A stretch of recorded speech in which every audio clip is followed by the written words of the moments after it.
É bom estar aqui com vocês nessa campal. Eu estou empolgado e espero que vocês estejam também. Então vamos tentar de novo. Porque o tema desta campal é reavivamento. E pelo que eu acabei de ouvir, nós precisamos de reavivamento. Então eu estou empolgado e vocês? Amém. Amém. Nós vamos, nós vamos abrir a palavra de Deus hoje à noite e o tema desta campal é baseado em reavivamento.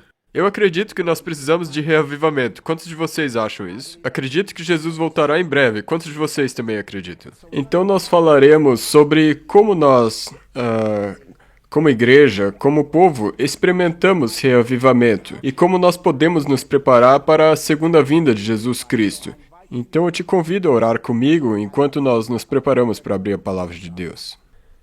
Pai Celeste, eu quero te pedir de maneira especial, Senhor, que tu tomes a mensagem que colocastes em meu coração, Senhor, e que tu fales ao teu povo. Por favor, Senhor, nos incendeie. Em nome de Jesus nós oramos. Amém. Eu intitulei a mensagem de hoje à noite de Os 11 estão vindo. Os 11 estão vindo. Eu convido a vocês que abram a Bíblia comigo em Apocalipse capítulo 10. Apocalipse capítulo 10. E para estabelecer a base para a mensagem de hoje à noite, Apocalipse 10, olharemos o verso 9 a 11. Em Apocalipse 10, verso 9 a 11, João, o revelador, está em visão e ele vê um anjo, de acordo com Apocalipse capítulo 10, que vem a ele, e o anjo tem em sua mão um pequeno livro. E eu quero que você perceba o que a Bíblia diz, Apocalipse 10, verso 9. E a Bíblia diz: Fui, pois, ao anjo, dizendo-lhe que me desse o livrinho. E esse era o livrinho que estava aberto nas mãos dele. Então ele me falou: Toma-o, devora-o. Certamente ele será amargo ao teu estômago, mas na tua boca será doce como mel. Tomei o livrinho da mão do anjo e o devorei. E na minha boca era doce como mel. Quando, porém, o comi, o meu estômago ficou amargo. Então me disseram: é necessário que ainda profetizes a respeito de muitos povos, nações, línguas e reis. Eu tenho uma pergunta. Se eu te oferecesse algum tipo de comida e dissesse que isso faria o seu estômago amargo, o seu estômago... o seu estômago amargo, quantos de vocês aqui iriam mesmo assim comer? Alguém comeria? Não. Eu acharia muito difícil de comer alguma coisa se alguém me dissesse: isso vai fazer o seu estômago amargo. Mas o texto que nós acabamos de ler disse que seria doce na boca. Quantos de vocês aqui gostam de doce? Permitam-me sugerir que o que João está recebendo aqui é de maneira muito simples a palavra de Deus. Amém?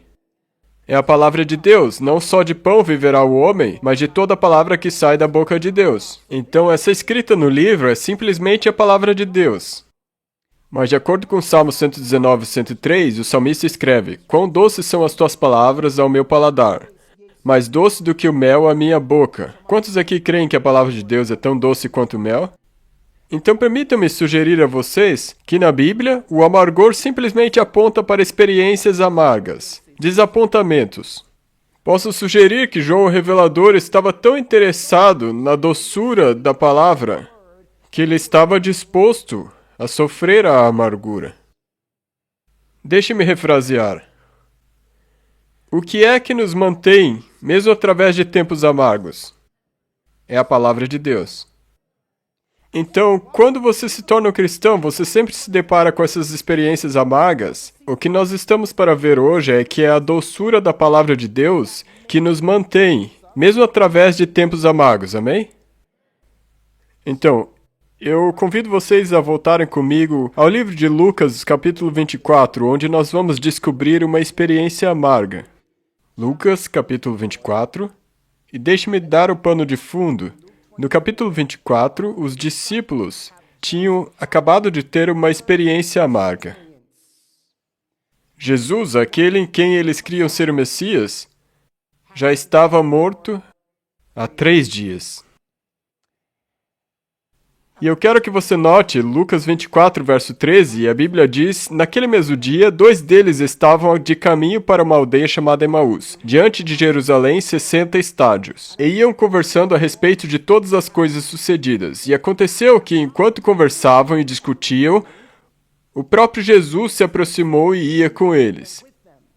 E os seus olhos, porém, estavam como que impedidos de o reconhecer. Ok, então Jesus se aproximou, ele está vivo, mas eles não sabem disso. E a Bíblia diz que os olhos deles estavam como que impedidos e eles não podiam identificá-lo. Lembre-se que eles tinham acabado de passar por uma experiência amarga. E a Bíblia continua e diz que Jesus, ao se aproximar deles, disse: Que tipo de palavras são essas que tendes um com o outro enquanto caminhais e estáis tristes? E um deles, cujo nome era Cleopas, respondendo, disse-lhe: És tu somente um estrangeiro em Jerusalém e não soube das coisas que nela têm acontecido nestes dias? E ele disse-lhes: Quais coisas? E eles então começam a contar a Jesus todos os motivos que eles têm para estarem desanimados. Alguém aqui já fez isso? Todos os motivos que você tem para estar amargo. E eu quero que vocês notem o que acontece. Quantos aqui conhecem essa história? Porque nessa história, Jesus disse a eles, lá no verso 25, honestos e tardos de coração para crer tudo que os profetas disseram. Porventura não convinha que Cristo padecesse e fizesse o quê? E entrasse na sua glória? E começando por Moisés e por todos os profetas, explicou-lhes em todas as escrituras as coisas a seu respeito. Pause por um momento. Digamos que você tenha morrido e de alguma maneira milagrosa tenha voltado à vida. E você sabe que sua família estava desanimada, estava depressiva, estava tendo uma experiência amarga. E o que seria a primeira coisa que você faria? Sem ideias loucas, por favor.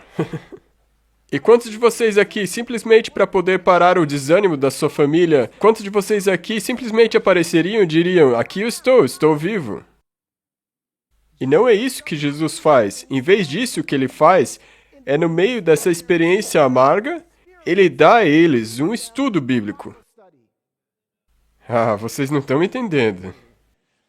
E ele dá a eles um estudo bíblico. E o estudo bíblico começa por Moisés, discorrendo por todos os profetas, e explicou-lhes em todas as escrituras as coisas a seu respeito. Vocês sabem o que ele estava fazendo? Ele estava quebrando o pão. Ele estava quebrando o pão. Então a Bíblia diz que, à medida que eles têm esse estudo, e aconteceu que, quando estavam à mesa, tomando ele o pão, abençoou-o, e tendo-o partido, lhes deu. E ele estava dizendo: Eu tenho que ir, mas eles tipo: Não, fique conosco. E ele quebra o pão, e quando ele quebra o pão, os seus olhos foram abertos. E eles o conheceram, e eles o viram. Eles o reconheceram. Então eles disseram essas coisas, no verso 32. E disseram um ao outro: Porventura não nos ardia o coração quando ele pelo caminho nos falava, quando nos expunha as escrituras? Ou seja, esses discípulos tinham o que eu chamaria de queimação. O meu objetivo hoje à noite e ao longo das nossas próximas reuniões é te causar queimação. A propósito, quando você fica com queimação? Depois de comer. É aí que você fica com queimação, depois de comer. Então a Bíblia diz, e eu quero que você note isso. Então no verso... Vamos para o verso 36. Na verdade não, vamos ao verso 33. E na mesma hora, levantando-se, voltaram para Jerusalém, onde acharam reunidos os 11 e outros com eles. Então quantos? Quantos eles acharam? 11. Estes são os 11 discípulos, porque um está morto. Quem era este? Judas, ok? Então os 11, esses outros discípulos vão até eles, e a Bíblia diz que Jesus apareceu a eles. Verso 36, falavam ainda estas coisas quando Jesus apareceu no meio deles, e lhes disse: Paz seja convosco. Então ele pediu comida a eles, e eu quero que vocês percebam o seguinte. Verso 43, ou verso 45. Vejamos o verso 44. E ele disse-lhes: Essas são as palavras que eu vos falei, estando ainda convosco, que era necessário que se cumprissem todas as coisas que foram escritas a respeito de mim na lei de Moisés e nos profetas e nos salmos. Então ele abriu-lhes o entendimento, para que eles pudessem compreender as Escrituras. Jesus quebrou o pão da vida para os 11. Eu tenho uma pergunta. Quantos já tiveram um estudo bíblico onde... Digo, eu quero que você pense em quão profundo esse estudo bíblico deve ter sido. Que os discípulos, enquanto estavam no caminho de Emaús, esqueceram que estavam deprimidos. Eles esqueceram que estavam desanimados. Quantos já tiveram um estudo bíblico no qual você descobre algo e você fica tão empolgado que é como se a sua mente tivesse ficado tipo, o quê? Alguém aqui já passou por isso? Eu quero que vocês imaginem que tipo de estudo bíblico deve ter sido esse. Que Jesus vai às Escrituras e ele começa a explicar a palavra de Deus com ele no centro. Vejam, amados, o segredo do reavivamento é a queimação. Não. O segredo do reavivamento, amados, os discípulos, antes de irem para aquele cenáculo, certo? 40 dias depois, antes deles irem para aquele cenáculo, eles tiveram que ter uma experiência com Cristo, onde Cristo começou a abrir as Escrituras para eles e mostrou-os que as Escrituras eram todas sobre ele. Jesus disse: Examinai as Escrituras, porque julgais ter nela o quê? A vida eterna, e são elas mesmas que testificam de mim. Quantos aqui se lembram de álbuns? Vocês se lembram disso? Álbuns? Aquelas coisas que tinham fotos dentro. Nós não fazemos mais isso hoje, né? Hoje é tudo no Facebook, certo? Você já viu uma foto de alguém que você nunca tinha visto antes e isso te deu uma nova percepção da sua avó, do seu avô? Já viu uma dessas? Já passaram por isso? Ouçam. A Bíblia é o álbum que Deus tem do seu filho. Em todas as páginas, ela está cheia de fotos do filho dele. E à medida com que nós estudamos a Bíblia, procurando por Jesus nas Escrituras, algo começa a acontecer em nossos corações. Nós passamos a sentir a queimação. Eu me lembro que uma vez eu estava estudando a Bíblia e eu vi, olhando para a história de Davi e Batseba, e Batseba, sabe, com toda essa história, Davi matou Urias e engravidou Batseba, e o profeta Natan vem e diz: Você pecou. E Davi reconheceu o seu erro, se arrependeu na mesma hora, e o profeta Natan diz: Você pecou, mas os seus pecados estão perdoados. Contudo, o seu filho vai morrer. Alguém aqui já leu essa história e pensou: quão injusto? Mas ouçam só, amados. Eis o que sabemos sobre esse filho de Davi. Nós sabemos isso. Número 1, era um menino. Então ouçam com atenção. O filho de Davi não cometeu nenhum erro. Vocês não estão entendendo. Espera um pouco, o quê? Sim, o filho de Davi, não tendo cometido nenhum erro, morre para que outra pessoa pudesse viver. Isso soa conhecido? É Cristo em toda a Escritura. Quando começamos a ver as imagens de Cristo, algo começa a mudar em nossos corações. E eu quero te levar de volta ao livro de Gênesis. Sabe, o livro de Gênesis, deixe-me explicar para vocês, se eu puder. Gênesis tem 6 figuras principais. A principal delas é Adão. E Adão cobre os capítulos 1, 2 e 3. E aí você tem, ou até o capítulo 5. E daí você tem Noé, que cobre desde o capítulo 6 até por volta do capítulo 11. E então você tem Abraão. E então quem mais? Isaac. E quem mais? Jacó. Então o livro de Gênesis fecha com José, certo? Você sabia que todas essas pessoas eram representações de Cristo? Vocês sabiam que, como Adão, o primeiro Adão adormeceu e o seu lado foi aberto para que a sua noiva pudesse ter sido feita? Assim também Jesus Cristo, o segundo Adão, adormeceu e o seu lado foi aberto na cruz para que a sua noiva, a igreja... Vocês sabiam que assim como Noé foi levantado da terra e todos os homens foram atraídos a ele, assim também Jesus Cristo foi o segundo Noé, foi levantado acima da terra para que todos os homens fossem atraídos a ele. Você percebe que assim como Abraão deixou a casa do seu pai para ir para uma terra estranha, Jesus deixou a casa de seu pai para ir para uma terra estranha. Assim como Isaac foi entregue pelo seu pai como um sacrifício, Jesus também foi entregue pelo pai como sacrifício. Assim como Jacó ganhou a primogenitura de seu irmão mais velho, seu irmão gêmeo, que a propósito tinha vendido a sua primogenitura pelo quê? Comida. Vocês sabiam que Jesus Cristo tinha um irmão gêmeo? Dessas vocês não sabiam, né? Jesus é o segundo Adão. Vocês não estão entendendo. Sim, o primeiro Adão também era um filho de Deus, e adivinhe só, ele também vendeu o seu direito de primogenitura. Por comida. Sim, sim, sim. E amados, por fim, assim como José foi traído pelos seus, e vendido por prata, e traído, e colocado na prisão por um crime que ele não cometeu, mesmo Potifar sabendo que ele não tinha feito aquele crime. E José acabou se achando entre um mordomo e um padeiro também. E depois de apenas 3 dias, um deles seria salvo e o outro não. Assim também Jesus Cristo, o segundo José, foi traído pelos que eram seus, vendido por prata. Muito embora fosse conhecido que ele era inocente, foi colocado entre 2 ladrões. Cristo, ao longo das Escrituras.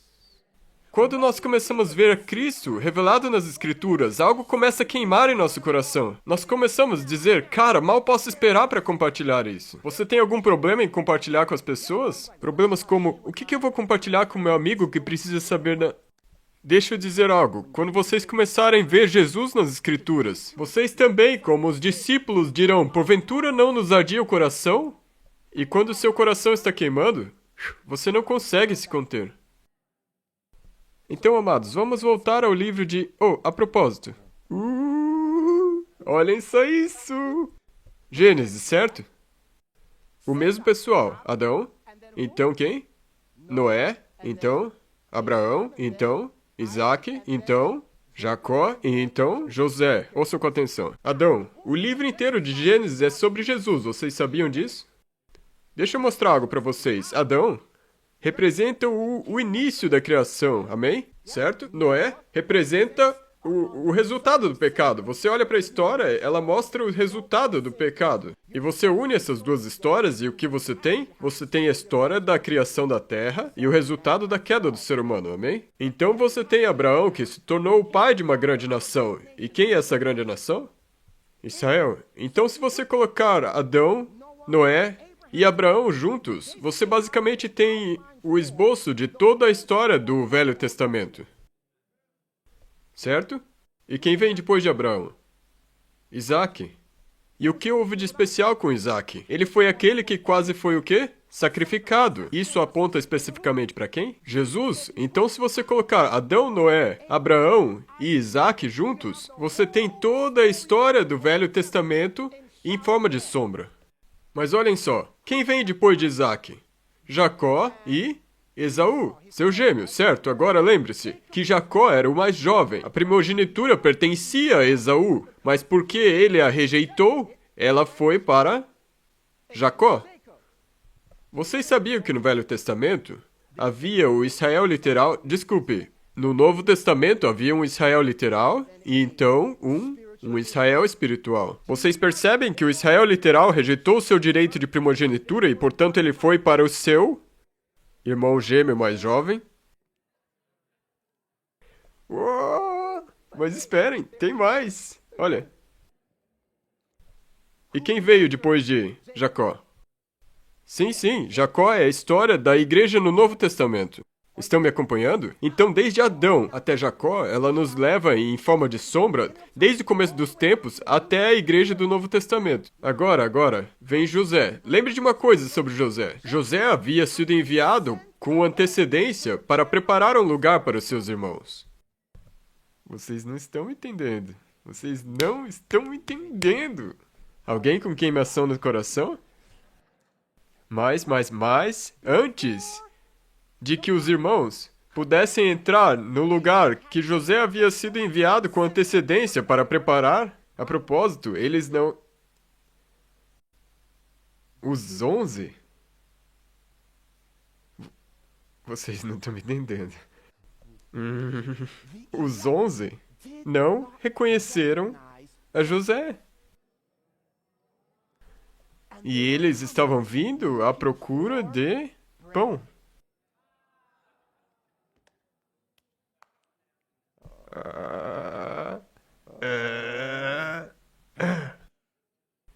Certo? Então, olha só. Antes, diante de José, ele vê os seus irmãos. E ele, tipo, esses são os meus irmãos. Esses são aqueles que me traíram. São aqueles que me venderam, certo? E parece que o pai me enviou de antemão para preparar um lugar para eles. Mas sabe de uma coisa? Eu não vou deixar eles entrarem nesse lugar ainda, porque eu não sei se eles mudaram. Então, antes que eles entrem nesse lugar, eu vou investigar. Vocês não estão me entendendo. Vocês não estão. Eu vou investigar. E como vou investigar? Bem, é isso que nós vamos fazer. Vejamos como eles tratam uns aos outros. Eu vou pegar um como cativo, assim como eu fui vendido, e vejamos como eles responderão a isso. Na verdade, uma das provas principais de José era como vocês tratam, vocês amam uns aos outros. Porque se vocês amam uns aos outros, então saberei que vocês mudaram. Amados, deixa eu dizer algo. Nós estamos agora na época do julgamento. E o José lá no céu, entendem o que eu estou falando? Sim? Sim, o José Celestial está observando para ver. Vejamos como vocês tratam uns aos outros. A propósito, a principal pessoa que José queria saber como estava sendo tratada era quem? Benjamim. E quem era Benjamim? Ele era o menor desses irmãos.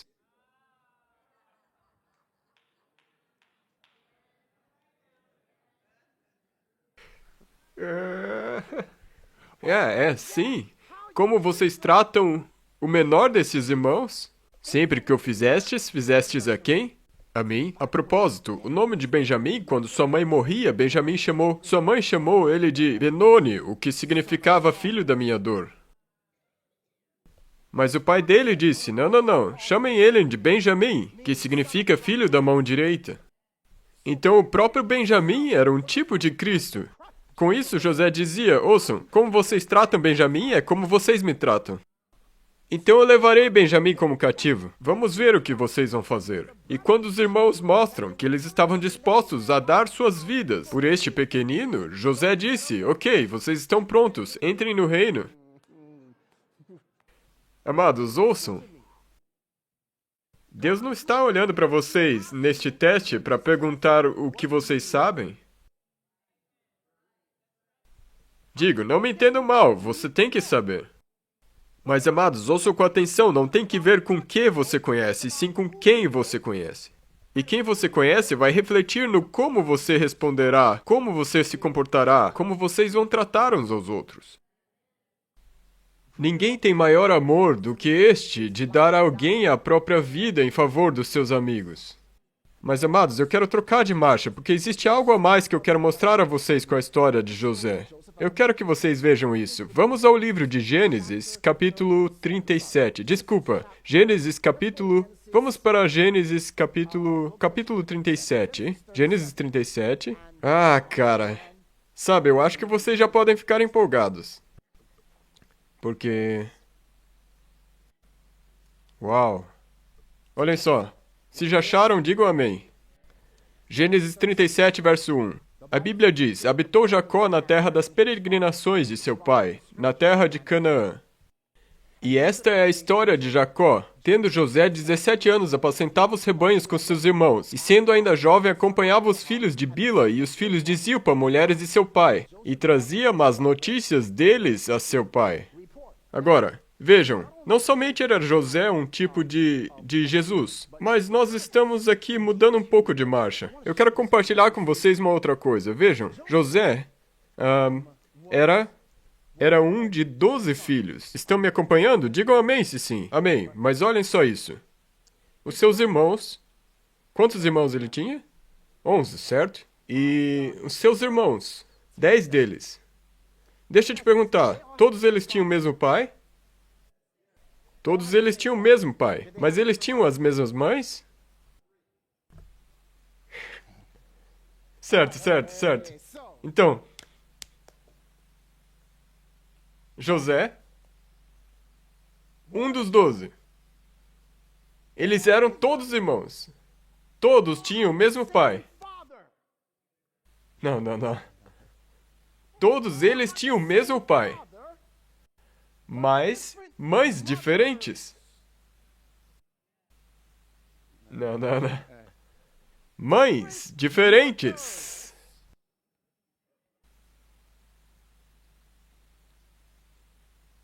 Ok, certo?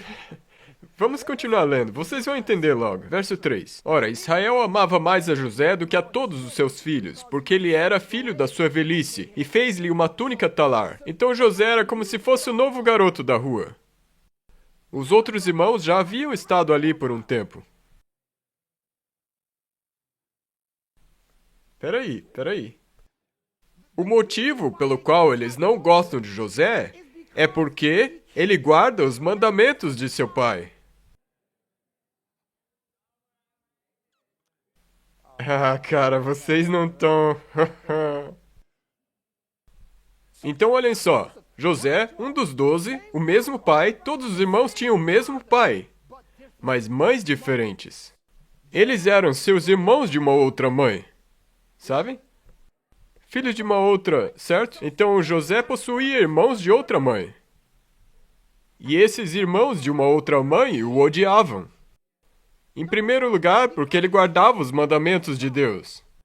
Em segundo lugar, porque ele tinha o espírito de profecia. Vocês não estão entendendo. Sim. Vocês lembram-se de que José diz: Ei, pessoal, eu tive um sonho. E neste sonho, os 11 vêm até o 1. Ah, cara. Os 11 vêm? Então os 11 tipo, o quê? Nós indo até você? Ficou louco. Nós indo até você. Você endoidou? E a Bíblia diz que eles passaram a odiá-lo ainda mais. E então, um dia o pai envia José para verificar os seus irmãos, que estão pastoreando as ovelhas. Me desculpe. E a reação quando José chega naquela cena? E os irmãos, tipo, lá vem aquele sonhador, lá vem aquele cara que acha que sabe tudo de profecia, aquele que acha que sabe o que vai acontecer no futuro, que acha que nós traremos nossos feixes até ele. E eles disseram, vamos dar um fim nesse sonhador e vamos ver o que vai acontecer com as profecias dele. Agora, amados, ouçam, José ama os seus irmãos. E aí, irmãos? Cheguei! E Deus me mostrou isso e aquilo, mas os irmãos não se empolgam com o que ele diz. Eu não sei se vocês parecem empolgados. Como se estivessem pensando em outra coisa enquanto eu prego. E então, eles o odeiam porque, número 1, ele guarda os mandamentos de Deus, e número 2, porque ele tem o espírito de profecia. Então, eles estão apacentando o rebanho do pai. E o pai diz, José, eu estou preocupado com os meus outros filhos, estou preocupado com o rebanho que eles estão apacentando, vá vistoriá-los. E quando José chega para vistoriá-los, eles o pegam e eles rasgam a sua túnica e dizem, você não é um de nós. Nós vamos nos livrar de você, nós vamos te separar do pai. Porque, não, você está fora daqui. Longe da vista e fora da cabeça. Então eles dizem, vamos ver o que vai acontecer com as profecias dele agora. Vocês estão... Alguém aqui com queimação no coração? Então, José vai embora. Ele é vendido. E ele é vendido. E vocês veem, amados, o paralelo é realmente surpreendente. Porque sabem, Deus tem filhos em todos os lugares. Mas ele tem um filho especial. E este filho especial, vejam, esses filhos, todos têm o mesmo pai. Mas, infelizmente, diferentes mães estão envolvidas.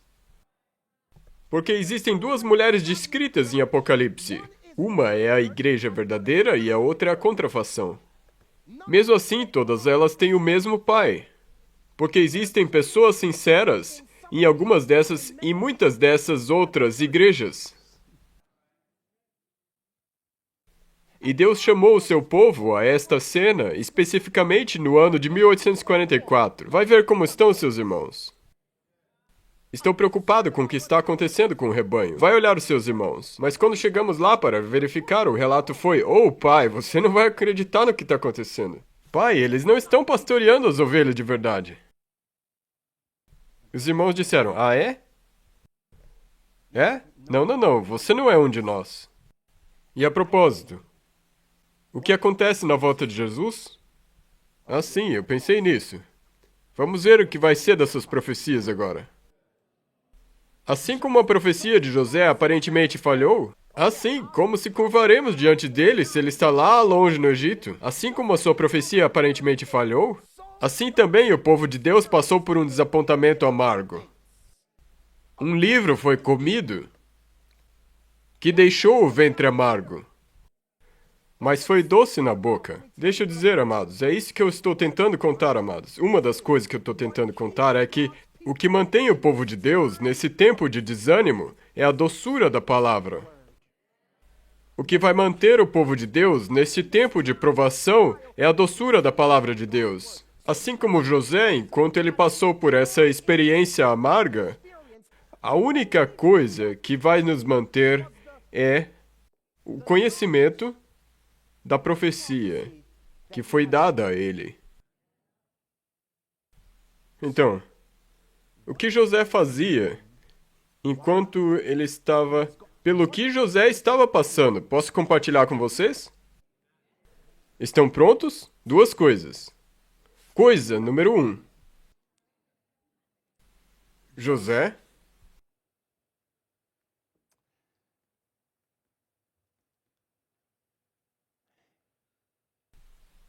está vencendo uma prostituta. Ah, vocês não estão me entendendo. Sim, uma mulher estava tentando fazer com que José deitasse com ela. Mas José se recusa a deitar-se com a prostituta.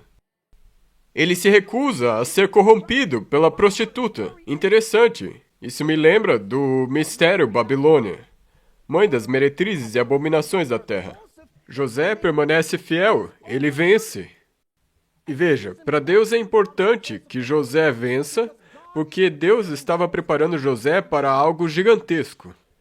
Veja, José não somente venceu a prostituta, mas então Deus faz algo. Vocês se lembram? O faraó teve um sonho. Lembram-se disso? E nesse sonho, o faraó viu 7 espigas de milho, sabe, milho saudável. E então 7 espigas de milho mirrado. E nesse sonho, estas 7 espigas de milho mirrado devoraram as 7 espigas de milho saudável. E a mesma coisa foi com o sonho das vacas. E ele não podia entender esse sonho, então adivinha quem ele acabou chamando? José. Ei, nós conhecemos alguém que sabe interpretar sonhos. Então eles chamam José, e José vem, e Faraó conta o sonho a ele, e José diz: o sonho é o seguinte: haverá um tempo de abundância, que será seguido por um tempo de fome. E eis aqui o que você tem de fazer: juntar pão. Ah, vocês não estão entendendo, pessoal. Juntar pão. Por quê? Por que, José? Por que nós deveríamos juntar pão? Porque uma fome está por vir. Então Faraó disse: José, eu te nomeio responsável por juntar o pão. E a tarefa de José, então, nesse tempo de abundância, é juntar pão. Continue juntando pão. E mais pão, e mais pão. Por que, José? Por que Deus te preparou para juntar o pão? Por quê? Porque os 11 estão vindo. Ah, não, não, não, não, não, não, não, não. Os 11 E quem são esses 11? Os 11, aqueles que traíram. Aqueles que disseram que você não valia nada. Aqueles que disseram que você, na verdade, não era o Filho de Deus. Aqueles que disseram, você nem sabe do que está falando. Aqueles que disseram, vamos ver o que vai ser da sua profecia agora. Os 11 estão vindo. Uma fome irá acontecer. E os seus irmãos de outra mãe estarão vindo. E quando eles vierem, José, eu quero que você esteja pronto para alimentá-los.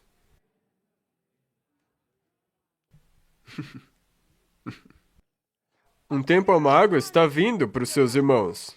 E para você? Então, José, no tempo de abundância, enquanto as coisas estão boas, por favor, junte pão. Sabe, eu ando tão ocupado ultimamente. Sabe, eu não tenho tanto tempo assim para juntar pão. O pastor já junta o pão. Isso já serve, não é? Não, José, ouça, você tem de entender algo. Veja, José, eu sei que você acredita... Talvez você acredite que você é o meu favorito, e eu te amo, mas eu amo seus irmãos também. E a razão pela qual eu estou permitindo que você passe por tudo isso, José, não é porque eu estou me preocupando com você, mas é porque eu me preocupo com seus irmãos. E eu preciso fazer tudo o que está ao meu alcance para salvá-los. E, portanto, José, eu estou te usando, não porque você é o meu favorito, mas porque eu amo os outros irmãos. Eu amo meus outros filhos, e José, você é o único meio. Você é o único que é obediente a mim. O único que eu posso usar para alcançá-los. Então, José, é importante que você entenda que nos tempos de abundância, eu preciso que você junte pão. Porque, José, se você não estiver juntando pão em tempos de abundância, você estará traindo a confiança que eu depositei em você. Eu estou permitindo que você passe por provações. Eu estou permitindo que você passe por conflitos. Por quê? Porque eu estou te preparando para algo maior. Eu estou te preparando para ser o meu juntador de pão. Para que, quando os teus irmãos de outra mãe vierem até você, você esteja pronto para dar pão a eles. Amados, quão frequentemente nós já tivemos essas experiências onde um dos nossos irmãos de outra mãe vem até nós, e eu estava falando exatamente disso com alguém pouco antes de começar essa apresentação. Pastor, o que eu deveria falar se eu tivesse somente 5 minutos para falar com alguém? E quantos de nós gostaríamos de poder ter naquele momento pão para dar? E eu não estou dizendo que esse é o caso de todo mundo, mas quão frequentemente nós nos encontramos sem ter o que falar. Por quê? Porque nós não temos juntado pão. Amados, ouçam com atenção essas palavras. Vocês são José. Não. Vocês são José. Deus tem te chamado para tal tempo como este. Por quê? Porque de acordo com Amós capítulo 8, versos 10 e 11, uma fome está vindo, não uma fome de pão, nem sede de água, mas de ouvir as palavras do Senhor. Amados, nossos irmãos de outra mãe talvez estejam rindo de nós agora e dizendo, vamos ver o que vai ser dessas suas profecias. Uma lei dominical? Como o próprio José pode ter sido tentado a pensar, cara, como é que essas profecias vão se cumprir? Nada está desenvolvendo da maneira que a profecia previu. Quão frequentemente somos tentados a pensar, nós não vemos as coisas indo do jeito que Deus disse. Será que realmente vai se cumprir? Será que realmente vai acontecer? Amados, ouçam, isso vai mesmo acontecer. A palavra de Deus irá se cumprir. Então, por que é que Deus permite que José passe por essas coisas? Vejam, amados, para que José, ouçam com atenção. Ouça o que Deus está chamando José a fazer. Deus está chamando José para alimentar os seus inimigos. Se seu inimigo está com fome, dê a ele de comer. Mas para que nós cheguemos a esse ponto, temos que nos tornar como Jesus. Então você sabe o que Deus fez? Deus, olhem só, Deus faz com que José ande pelos passos de Jesus. José é o preferido de seu pai. Traído pelos seus irmãos, vendido por prata, é colocado num buraco, então se torna o segundo no comando do Egito.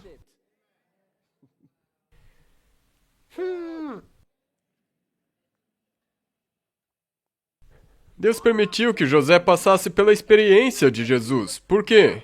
Porque ao contemplar Jesus, você se transforma. Vocês veem, amados, deixa eu dizer algo. A razão pela qual Deus quer que nós nos voltemos à Bíblia, eu acredito que a Bíblia é o princípio de todo reavivamento. Ouçam, nós pensamos que os discípulos estavam tristes e foram para o cenáculo, então oraram e aí ficaram felizes. E aí o Espírito Santo caiu. Não, não foi isso que aconteceu. Por 40 dias antes disso acontecer, Jesus estava dando a eles a queimação. Então, quando eles chegaram no cenáculo, eles já estavam pegando fogo. Vocês não estão entendendo. Eles já tinham chegado nessa situação. Isso foi o resultado de Jesus na Bíblia. Então, amados, ouçam, a Bíblia diz que a glória de Cristo, a glória de Deus está na face de Jesus Cristo. Amém? E a face de Jesus Cristo é encontrada na Bíblia. Amém? E se eu desejo contemplar Jesus, se eu quero ver Jesus, eu tenho que ver Ele onde? Na Bíblia? Isso significa que, por contemplar, eu me transformo. Quanto mais eu contemplar a face de Cristo, quando a minha face contempla a face dele, minha face fica com a glória de Deus. Ela reflete a glória de Deus. A face de Cristo está neste livro. Então a minha face, no livro,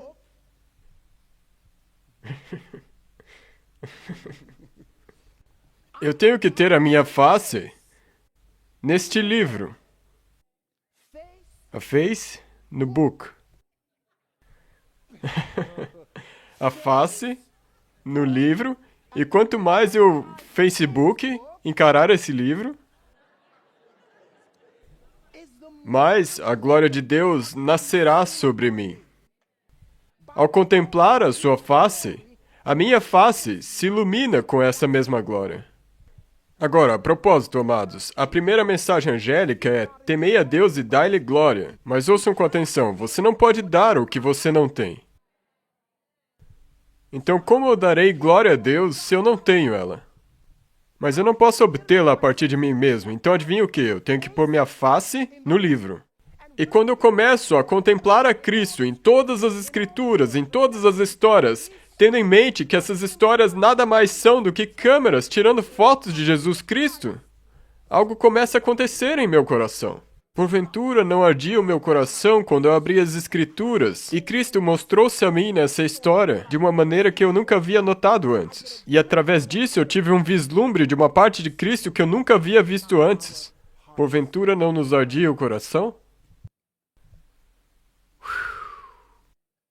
Então, amados, quando eu contemplo a glória de Cristo, quando eu contemplo sua face e sua glória começa a se tornar parte de mim, então eu posso sair e refletir a sua imagem. Amados, nós temos irmãos de uma outra mãe, que neste exato momento estão famintos pela palavra de Deus. Eles estão esperando que alguém venha, estão dizendo: ei, me alimente, me mostre. Eu recentemente preguei numa igreja, fui convidado para falar numa igreja não denominacional.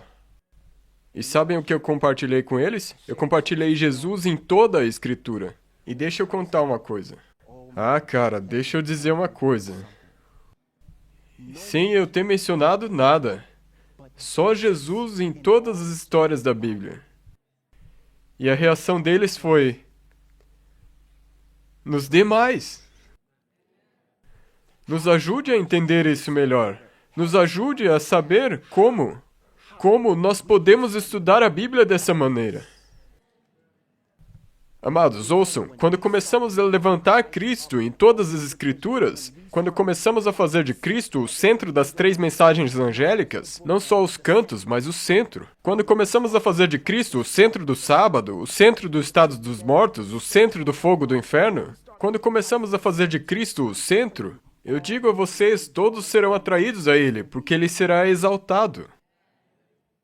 Mas Deus não quer somente que nós vejamos nas Escrituras e experimentemos a palavra de Deus, porque isso nos ajudará a refletir a sua glória. E aqui está o objetivo final. Deus quer que nós experimentemos a sua palavra, porque é sua palavra que nos manterá nos tempos difíceis. Amados, ouçam, tempos amargos estão por vir. E se nós não tivermos o mel, quando os tempos de dificuldade chegarem, nós não conseguiremos. Porque é somente a palavra de Deus que poderá nos manter nestes tempos amargos. Amados, o que você está fazendo do seu tempo? Você está ajuntando a palavra de Deus enquanto vivemos no tempo de abundância? Ou você está esperando para a época de fome chegar, para que então você decida começar a ajuntar? Porque se você esperar até que a época de fome chegue para que comece a juntar, será tarde demais. E essa experiência amarga será uma experiência muito forte, muito pesada, muito amarga para que você consiga vencer pelas suas próprias forças.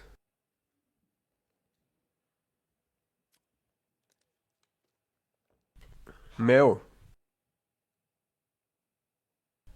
Doce como mel. Alguém aqui sabe do mel? De onde é que o mel vem? Ah, muito bem. Abelhas. Das abelhas. E alguém aqui sabe como as abelhas fazem o mel? Posso dizer? Posso contar? Vejam, amados, as abelhas olham para o futuro. Elas sabem que está chegando uma época, a época do inverno, quando elas não poderão sair para obter alimentos. Então o que elas fazem? Antes do inverno chegar, elas saem e vão às flores e elas recolhem o néctar. Agora, o néctar é composto 80% de água. O que as abelhas fazem com o néctar é que elas o digerem e depois elas o regurgitam. E então, elas ingerem de novo e regurgitam. E o que acontece é que cada vez que elas fazem isso, elas estão eliminando água desse néctar, até que ele se torne mel. E ao ponto que essa mistura se torna mel, ela só tem 10 a 15% de água nela. E o néctar é o mel diluído. Já o mel é sólido. Amados, ouçam. Muitos de nós lemos a Bíblia e tudo que nós extraímos disso é o néctar. Sabe, 80% de água e um pouquinho de doçura. Tudo bem. Aham. Mas aqui está o problema. Quando o inverno chega, o néctar não serve mais. Você precisa de mel. Amados, ouçam, na Bíblia, parece como um néctar. Mas a menos que você ingira isso e deixe eu comer de novo e coma de novo.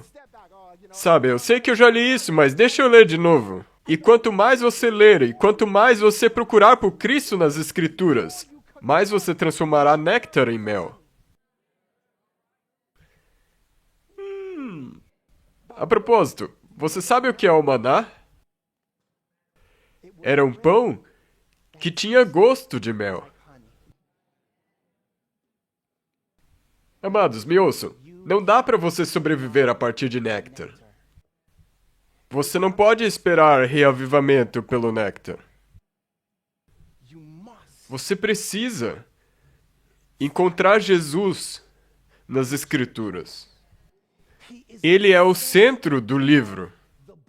E assim como aqueles discípulos, os 11 que encontraram Jesus, os 11 estão vindo. Mas, amados, eles estão vindo porque estão sedentos e famintos pela verdade. E nós, como um povo, nós que já fomos conhecidos como um povo do livro, devemos novamente nos tornar o povo do livro. E não somente para que possamos provar isso ou aquilo, mas para que nós possamos mostrar Cristo como o centro das Escrituras. Amados, vocês são José. Eu sou José. Nós estamos vivendo hoje num tempo de abundância. É hora de juntar o mel. É hora de juntar o pão. Porque uma época de fome está vindo. E quando essa fome chegar, será tarde demais. Eu te prometo o seguinte: quando você começar a procurar por Cristo em toda a Escritura, você então vai começar a experimentar a queimação. Quantos de vocês aqui gostariam de experimentar a queimação? Oremos. Pai Celeste, nós te agradecemos, amado Jesus, por te haveres revelado nas Escrituras. Senhor, nós sabemos que um julgamento está acontecendo nesse exato momento. E que tu estás olhando para nós para ver duas coisas: se seu povo está ajuntando pão e como nós tratamos uns aos outros. Senhor, tu pedistes que nós alimentássemos nossos inimigos, porque eles, na verdade, são nossos irmãos. Senhor, vem nos equipar, nos empodere com a tua palavra, nos ajude com que nós abramos nossos olhos e possamos te contemplar, para que tu possas ser conhecido por nós ao quebrar o pão. Em nome de Jesus nós oramos. Amém.